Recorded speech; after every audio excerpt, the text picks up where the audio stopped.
BIONICLE Adventures 10 Time Trap. Written by Greg Farshti. Recording by Nemetron. Chapter 4. Centrax steered the boat unerringly toward the gateway that led to the Metru Nui Sea. It had been a long journey, but neither he nor the Shadowed One had slept. Having lived among potential enemies far too long to take chances, the Shadowed One rarely closed his eyes except behind locked doors. Centrax had no need for sleep, or much of anything else beyond his duty. Virtually all of the sea gates that led from Metru Nui to other lands had been closed by order of Makuta some time ago. Only this one remained open, by virtue of someone or something having torn the metal wide open. The Shadowed One guessed this was the work of Kreka, as he and Nidiki made their way to Metru Nui. As the boat sailed through the portal, a dull grey object caught the eye of the Dark Hunter leader. He ordered Centrax to halt and stepped out onto the narrow rock ledge that bordered the gate. A closer look confirmed his suspicion. This was a Konohi mask of power he had spotted. A mask of speed, to be precise. "Do you know what this is?" he asked Centrax. "A Konohi mask, one of the most valuable possessions of Otowa. It no doubt belonged to some brave hero who ventured here from Metru Nui, looking to close this gate, thinking he was doing what was best for his city. He succeeded, but only after a great battle, and finally succumbed to his injuries. Only his mask was left behind." The Shadowed One turned to look at his guardian, who was still staring straight ahead. "Did he find a hero's grave in these waters, do you think?" The Dark Hunter idly kicked the mask into the sea, watching it disappear beneath the waves. "Or just a final resting place in the mud for a fool?" Vakama and Nokama knelt beside a canal and eyed the great temple. Vaki Bordak were patrolling the site, just as they always had in the past. Ordinarily, Matoran could come and go as they pleased without too much trouble, provided that they stayed in the public sections. But the Matoran doubted that was the case in this new, harsher Metru Nui. "We'll never make it past them," Nokama whispered. "This is foolish." "No, we'll get in," Vakama assured her. "You sound so confident." "Why wouldn't I? I'm with you," he said, smiling. "Besides, I know a way in." Vakama's memories of being a Toa Hordika included one occasion when he had slipped into the great temple past the Toa guards. It wasn't a very proud moment. He had gone there to kidnap and intimidate, all in the service of the vile Rudaka. He had been trying hard to forget those events, but he still remembered the route inside. He led Nokama to a spot at the far end of the bridge leading to the temple. A partially hidden hatchway in the ground led down into an old pipe. It had once been used to transport purified protodermis from the great temple to the city, but had been replaced years before by newer conduits. The pipe ran underwater and up into the center of the temple. "You expect me to go in there?" Nokama asked. "Think of it as a challenge," said Vakama. "Something to brighten up your quiet, boring Matoran life." The pipe was narrow and dark, and stank of damp. Little things were crawling along with Vakama and Nokama, but it was impossible to see what they were, which was probably for the best. As the pipe dipped below the sea, the pressure increased until it felt like two great hands pressing against their heads. Finally, they made it out the other side, emerging in one of the great temple's protodermis purification chambers.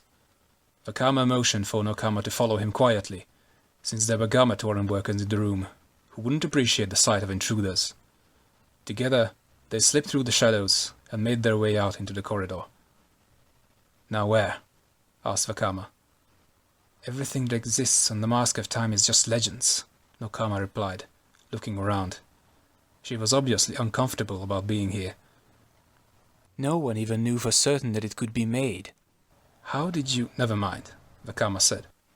This was no time to go into the origin of a mask that he wasn't even certain he had created. He had carved the Mask of Time when he was a Toa Metru, but in this new world, he had never been a Toa Metru. That meant the Mask of Time he suspected had caused all this shouldn't even exist anymore. The paradox made his head hurt. Nokama led him into a small chamber piled high with stone tablets. "All of this is supposed to go to the knowledge towers once it's translated," she said. "Most of it was brought by traders from other cities before the sea gates were closed. We have barely begun to catalogue it. But maybe there is something here." Methodically, the two Matoran began going through the tablets. Since Vakama could not read any of the inscribed text, he simply looked at any images carved on the stone to see if they looked like the Mask of Time. If they didn't, he put the tablet aside and went on to the next one. After a while, he said, "How bad are things in the city?" "Bad. Very bad," Nokama replied. "The morbizak has taken over almost all of Le Metru. Toa Orca made a valiant effort to fight it off, but he waited too long before acting. He is still recovering from his injuries. Without the work being done in that Metru, chutes are breaking down and airships are grounded. The city is coming to a halt. Do the Toa have a plan to stop the morbizak plant?" "Toa Vizola said something about finding the great discs," Nokama answered. "But they can't seem to locate them." "Another paradox," thought Vakama. "I use the great discs to make the Mask of Time. In this reality, they evidently don't exist." He picked up another tablet, glanced at it, and felt a chill of recognition. The figure carved into its face resembled the being who had taken the Mask of Time from him on the Great Barrier. "Who is this? What is this?" he asked. Nokama took the tablet and began to read the carvings. I think the name is Vaporak. Very powerful. I can't read this part. Serves the Dark Hunters in order to..." Nokama's eyes widened. "Vakama, it was bred to seek out the Mask of Time." "What? Tell me everything." "It has the ability to sense fluctuations in time. The sort it was believed the mask would create," she said. "If the Mask of Time came into existence, the Vaporak would seek it out wherever it happened to be, and seize it for the Dark Hunters."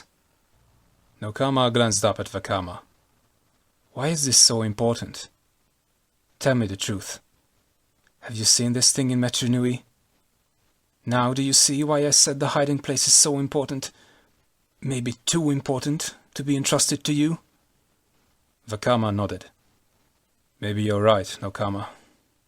Come with me. I think it's time the truth was revealed." High atop a Gamatru roof, Sentrak watched Vakama emerge from the Protodermis pipe. If the unliving guardian of the Dark Hunter fortress was surprised by the identity of Vakama's companion, he did not show it. After all, it was not his place to have an opinion, merely to carry out orders. The Shadowed One stood and pondered the pair of travelers wandering through the Metru. At first, the scene made no sense to him. Why was Vakama wandering through a Metru not his own? Where were the Toa he expected to find? Surely a Toa of fire by himself could not have slain 2 Dark Hunters. Then an idle thought wandered through the Shadowed One's complex, twisted mind. He seized upon it, examined it, and followed where it led. He began to see the outlines of a plot almost as devious as one of his own. This Vakama was at its center, whether the native of Tametru knew it yet or not. "We follow him," said the Shadowed One. "He will lead us to the answers we are here to find. Once we have those answers, Sentrak, you will dispose of him. In a way that will haunt the nightmares of Toa everywhere for ages to come." "Where are you taking me?" asked Nokama for the 6th time. "Pometru," Vakama replied. He had found an Usal cart and persuaded the driver to let him borrow it. Under ordinary circumstances, an Usal driver would never let his vehicle or his animal out of his sight. But these are far from ordinary circumstances, Vakama reminded himself.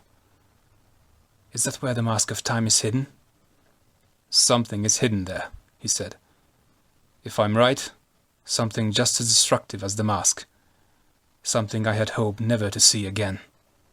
"Speak plainly," Nokama snarled. "Tell me where we are going and why, Fire Splitter, before I—" "Why, Nokama, calm down," Vakama answered. "Here I always thought you had the most patience of us all. You don't want to prove me wrong, do you?" They crossed the border into Pometru. Roads gave way to pathways through the canyons, and buildings were replaced by low warehouses and shacks. The sounds of carvers' tools striking rock rang out all over the district. In the distance, Vakama could see a small herd of Kikanalo beasts on the move. "It's really quite a remarkable place," Vakama muttered. "It's a shame we did not appreciate what we had." "What are you talking about?" "All this," he continued. "The Metru, the Rahi beasts, the suns, the sky. Metru Nui was a beautiful place. The universe was well ordered and benevolent, all under the watchful gaze of the great spirit Matanui. We thought it would always be that way, so we didn't appreciate it while it lasted. None of us. Not even you." "Things change," answered Nokama flatly. "We can't always know the reasons for it. We have to trust that those with more power know what is right for us all." "You mean like Toa Vizola? I wasn't aware that Toa power automatically brought wisdom with it." Nokama laughed harshly. "I was talking about real power, Vakama. Not the raindrops and wisps of a breeze Toa produce. The power to shape the future. The power to rule. The power to change the lives of others for all time. That is what I mean." "What if those others don't want their lives changed? What if they are happy as they are?" Nokama shook her head. "It makes no difference what they want. They will live in whatever world their superiors create for them, because it's all they know how to do. If Matanui had not wanted them herded, he would not have made them so easily led." Vakama reined the Usal cart to a stop. "Well, my leading you is almost at an end. Our destination is that cave over there." "The Mask of Time is not in there," Nokama said stiffly. "How do you know?"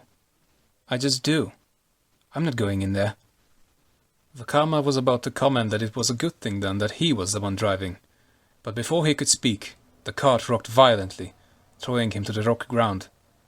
He looked up to see a morbizak vine whipping through the air, about to grab him in its powerful embrace. The sight brought back bad memories.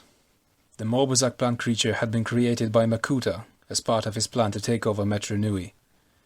It had taken 6 Toa Metru armed with great Konoka discs to stop it.